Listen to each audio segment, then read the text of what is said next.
разговоры, субстрат калкубанцев и аланов смешали.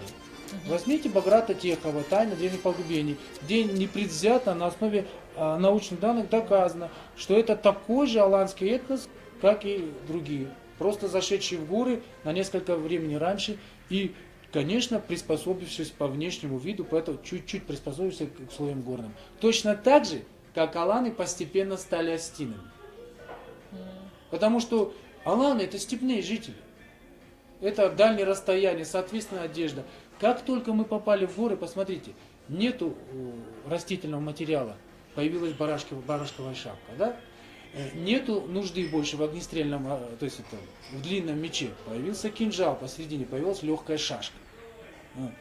Появилась конный кафтан, превратился при появлении оружия, появились газыри, превратился в черкеску.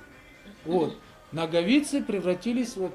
Все, то есть происходит обязательно под давлением внешних условий, происходит видно приспособление. Мы приспособились к горным условиям жизни. Вот и все. Вот так. А они считают, что раз мы приспособились, значит это уже никакого отношения мы не имеем. Да нет, нет, я так не считаю. Но мы углубились в историю, а главный вопрос не в этом. Главный вопрос не сохранение, конечно, черкесок, боевых башен и кинжала. Главное сохранение своего астинского мировоззрения, своего собственного «я». И я убежден, мы можем сохранить свое «я» только через свое мировоззрение, через веру. Через веру, через ту веру, которая будет в нас самые-самые затаенные уголки. Вот говорят менталитет. Все говорят, вот менталитет Астина, менталитет Вайнаха, менталитет. А что такое менталитет? Менталитет, представляете себе, тысячи лет жили, несколько десятков тысяч лет, да, твои предки. И у них автоматически на подсознательном уровне, в рефлексах, в генах откладывается реакция на тот или иной поступок. И вот через тысячи лет потомок, он выходит и на интуитивном уровне реагирует на поступок так, как опыт для него собрался.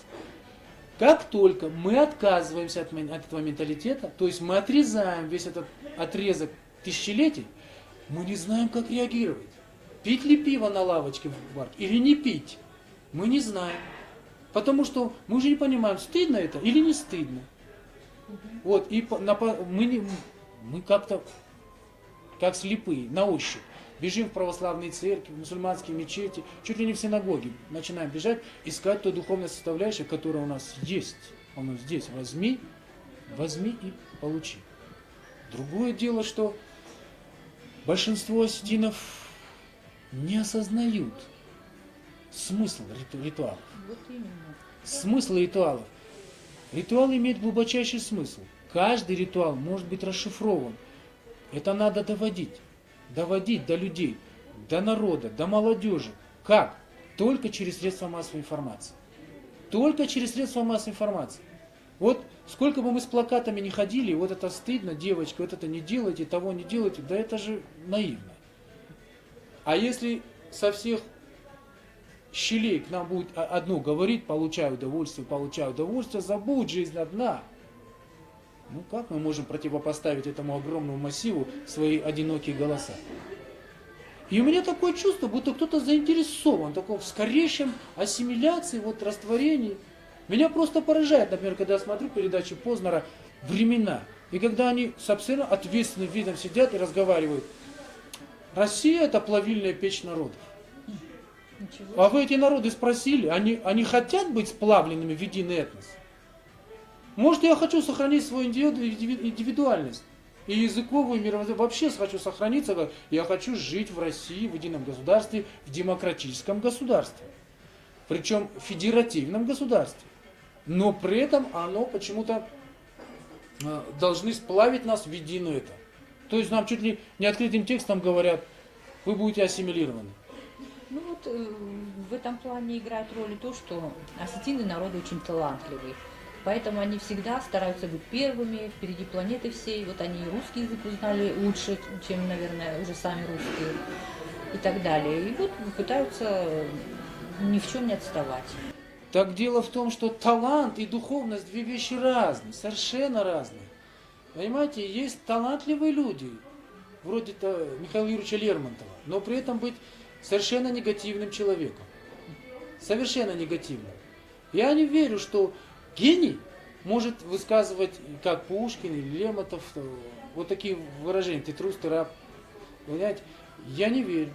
Вот порядочный человек, духовный человек не может допустить таких выражений вот, про целый народ.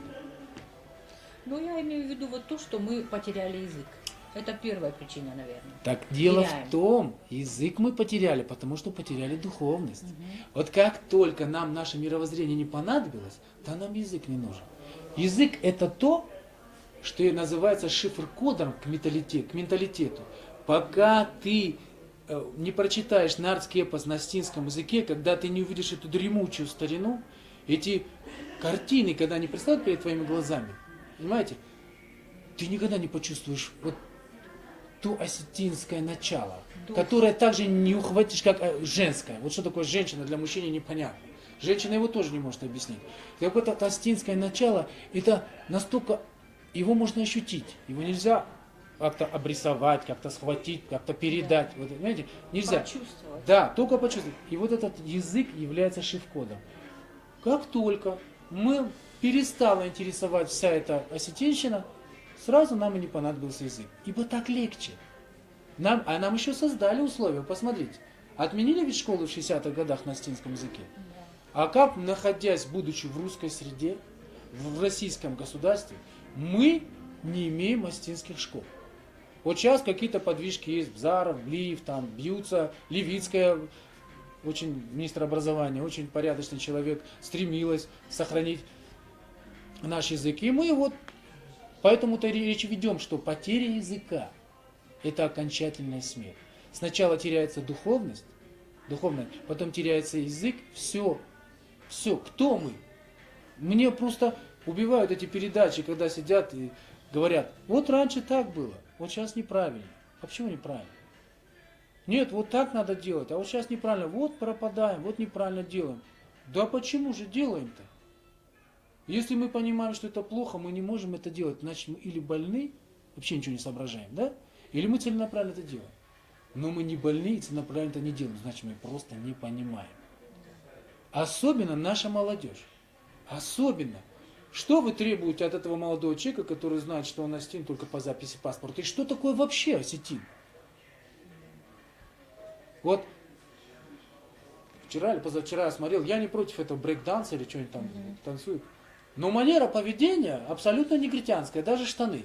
Да. Афроамериканцы, это даже не русские, это афроамериканцы, понимаете? Пускай я вижу сильные молодые люди, но это все второстепенно. А первостепенно то, что ты осетин. Вот как японцы делают? Они все в себя вбирают, все переделывают, пропускают через призму своего национального самосознания и делают его своим.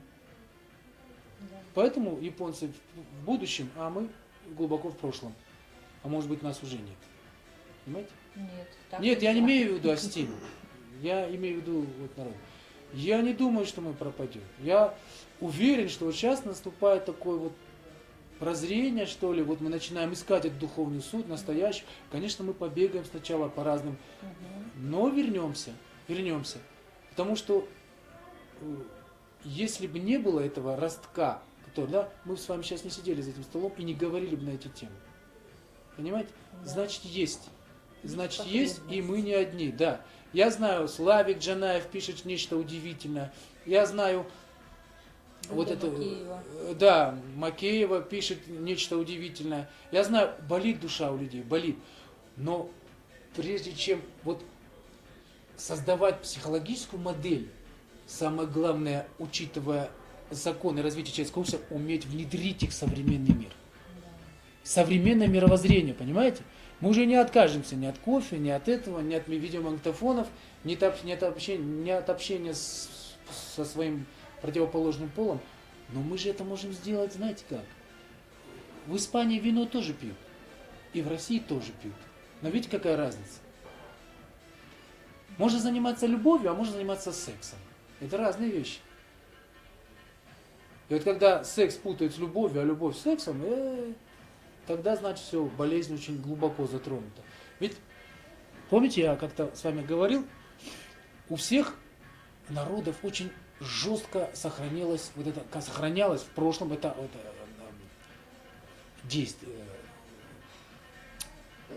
надзор за действенностью девушки. Мы же даже не знаем, что такое действенность, вот в принципе. Парийская идеология энергии в женщине. Если мы верим в Бога, значит наличие энергии тоже должны верить, да? Они текут в хаосе. И первый мужчина, он налаживает связь. Такую, которая больше не меняется никак. То есть, какие бы потом физиологические дети не были другие у этой женщины, они будут всегда духовно детьми первого. Понимаете? Вот поэтому, и вот наши предки, они знали, что нужно передать главную составляющую, это духовную. Поэтому, если женщина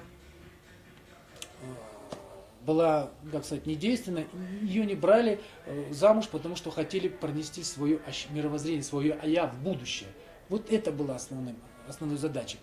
Девушки этого не знают сейчас. Наоборот, ситуация сложилась так, что действенность это уже стыдно. В 17 лет действенность это уже стыдно. Представляете? Вот. То же самое мужчина. Ведь если он в результате любви, а не сексуальной какой-то тяги, да, он становится мужчиной, духовная структура становится совершенно иной. Течение энергии тоже бывает совершенно другое. Наполнение энергии совсем бывает другое. Вот. Но если первое, так сказать, становление его происходит в негативе, то, соответственно, его жизнь исходит на такие темные. И в конце концов мы расплачиваемся за каждый свой поступок.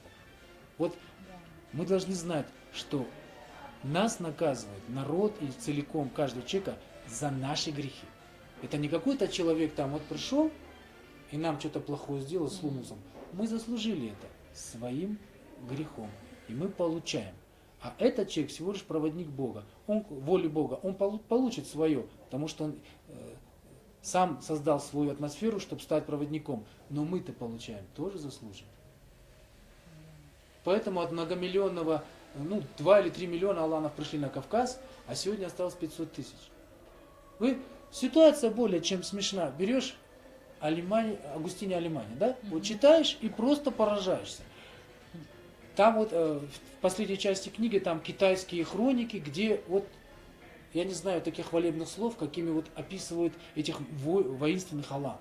Какие они могучие, какие они великие, именно монгольские историки, понимаете? Какие подвиги они совершали во славу монгольского оружия, завоевывая Китай. И тут же поражаешься, когда читаешь, как только монголы подошли к западной Алане, сразу князья западной Аланы высказывают покорность, не воюют, а сразу становятся на службу императору Монголии. Вот это поразительно. Защити свою родину. Вот. А в чем дело? Почему так? Неужели они такие предатели и трусы были? Да нет. Они просто не ощущали себя единым народом. Это мое княжество, это его княжество, это его княжество. Это не нас там режут, это каких-то других режут. Это туальцев режут, это двальцев, это чесанцев, там иронцы, здесь дегорцы, это нам дела нет. Вот, пока мы не осознаем, что мы единый этнос, мы едины, когда житель Алагира будет сидеть от того, что в Южной Осетии идет стрельба, вот тогда мы будем непобедимы. А пока мы не чувствуем себя единым этносом. А что делает это с единым?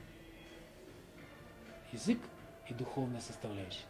Вот когда мы это возродим у всех вместе, мы начнем мыслить одинаково, и мы станем, кстати, в едином мировоззренческом поле. И мы станем кем? Родиной, единым народом. Я не собираюсь не увеличивать ни территорию, ни численность, но мы должны, вот как 1000 лет пройдет, и чтобы еще кто-то сидел и говорил, вот у астинов плохо, дела сейчас идут, надо что-то делать, но через 1000 лет. Понимаете? Это значит, вот хотя бы как нам передали, хотя бы так передать. Ну, а еще лучше, чтобы дела еще лучше были. Вот. У тебя есть стихи об Осетии, которые хотелось бы услышать, потому что поэзия – это высшее достижение человеческого духа. Ну, есть у меня стихотворение, но я так вот одно прочту коротенькое, так, чтобы поняли, как я отношусь вот это. Вот. Называется «О, не буди во мне Всевышняя Осетина». «О, не буди во мне Всевышняя Осетина, как болью наливается душа. В убогом теле падшего жестоко еще живет былая высота. Пускай толпятся все так жаждущие славы, напялив на себя чужую честь. Судьбе не важно, что торчит из ножен. когда душа мертва и негде духу сесть. Я не сужу, Господь, любовью сердце плачет. К земле сгибает память, тяжкий крест. Я не ропщу, Господь, но долю осетина Ты одарил меня, чтоб в муках мог гореть. Заур Багиев – человек необыкновенно одаренный. Он пишет хорошие стихи, поэмы и песни, играет на гитаре и поет, занимается живописью и публицистикой, снимает кино и является лидером общественного движения «Возрождение». А еще он обладатель черного пояса по каратэ-до. И все плоды своего многогранного творчества он с любовью посвящает родной Осетии, каждой гранью своего дарования стремясь приносить ей пользу. Я был довольно слабенький, болезненный мальчик. Если бы не это карате, я не знаю, как сформировался бы вообще мой характер.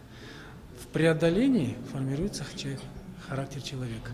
Это когда преодолеваешь боль, усталость, банальность. Тогда становишься другим человеком. Только преодолевая, ты меняешься. Вот. Хочешь меняться, надо преодолевать. Где меняться? Воевать? Нет. Одно из самых жестких и мужских, можно сказать, это вот боевые единоборства. Они мне близки были и по характеру, и, наверное, этнически. И я вот с большой радостью начал заниматься около 30 лет назад и с тех пор работаю. И я вообще считаю, что более полноценно, чем вот этот вид, рукопашный бой, назовем его каратэ-до, не в названии дело, более полноценно не даст такого воспитательного момента, как это. Почему? Потому что именно в восточных единоборствах, когда дело касается реальной опасности, очень важен дух, очень важен, как сказать, комплексный, вот,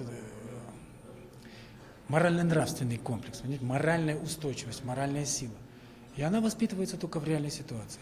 Если она воспитывается в каких-то кустарных, доморощенных условиях, то оно потом не работает в прикладном. А значит, это уже не боевое единоборство, а это спорт. Вот. Мне неинтересно было заниматься спортом, я занимаюсь боевым единоборством. Мальчиков, как бы сказать, мне бы хотелось умения самообороны, еще раз, самообороны без оружия, реальное, не рассказывать. Я не хочу говорить о тех каратистов, о которых так презрительно сложилось мнение в среде других единоборцев. Вот. Я хочу воспитать в них качество, передать, причем я хочу передать своему народу, маленькому, который количеством не может, а вынужден будет качеством брать, иначе выхода нет. Я хочу, чтобы они сумели защититься, и не только физически, но и морально-нравственно от всего негатива, который сейчас вот в большом количестве на нас обрушивается. В большом. Хочу, чтобы они различали белое, черное, но при этом нужно проходить через физические страдания. Преодоление боли, слабости своей в тренировке. Когда преодолеваешь, значит меняешься. А меняешься, значит не стоишь на месте. Ну, карате сегодня популярно, желающих много. Я не беру с улицы, я беру только по протекции, потому что я не знаю, кто ко мне пришел, с какими он чертами, негативными, или какой характер у него, агрессивный он или нет, для чего он тренируется. Я верующий человек, если я дам реальное искусство в руки агрессивного человека, то это потом на мне отразится. Я буду платить за его грехи, потому что я увеличил его потенциал, возможности. Не хочу этого делать, поэтому... Если я знаю, что мальчик воспитан, интеллигентен, вот, ахдау, башту, и он, тогда я возьму его, и мы будем работать. Причем те, кто состоятельные, с них мы берем деньги, но те, кто не в состоянии, с тех мы позволяем тренироваться бесплатно, потому что мы полностью независимость от нашего спорткомитета. А можно сказать, что вот для своих воспитанников ты являешься еще духовным учителем, не только? Я надеюсь. Это в обязательном порядке, потому что вот единоборства не могут себе позволить чисто физическое воспитание. И не получится так. Потому что какой бы ты ни был, если ты оробел, если душа у тебя как-то, то все твои физические прекрасные качества просто не сработают. Поэтому духовно-нравственное начало здесь играет главную роль. Главную роль. А уже физическое подтверждает. Потому что, как бы ни был ты морально-нравственно силен, если ты физически уступаешь, то рано или поздно тебя научат страху. Ты должен быть защищен.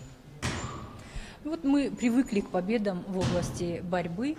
Это национальный вид спорта. А вот можно ли рассчитывать на такие же высокие результаты и здесь, в карате? Конечно, можно. Я просто надеюсь. Я уверен, что генетическая наша врожденная, вы знаете, 500-тысячный народ дал самых сильных людей во рестлинге. В вольной борьбе, 500-тысячный народ. Почему мы должны в карате, в единоборствах, нам, остинам, единоборцам по природе, да вы что? Я думаю, и в боксе мы свое наверстаем, я думаю, что еще мы скажем свое и в карате.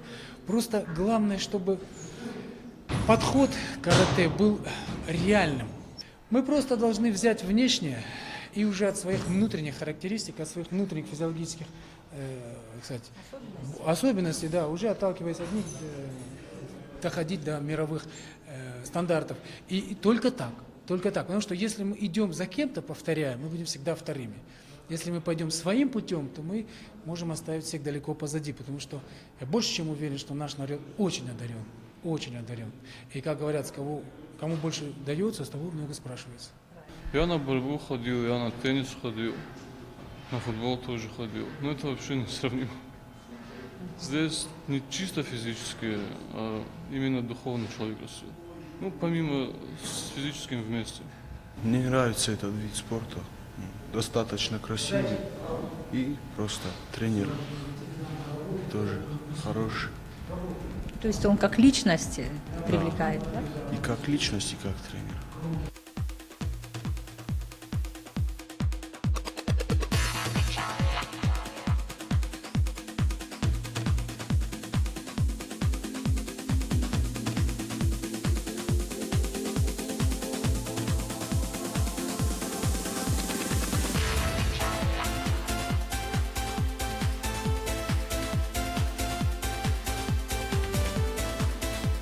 В зале, где Заур Багиев проводит занятия, висит флаг Осетии и образ Лактезуара.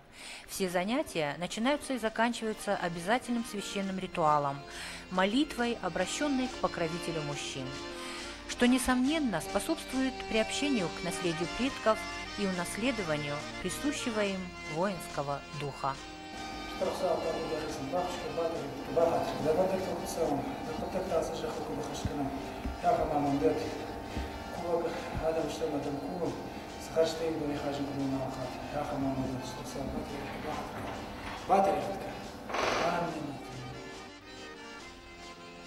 В чем же секрет великого таинства любви к родине? Врожденный ли это дар или приобретенное свойство? Как человек становится истинным патриотом Родины, осознающим всем своим существом ее бесконечное величие и неоценимую значимость, когда безусловным следствием этого является искренняя жажда служения родной земле.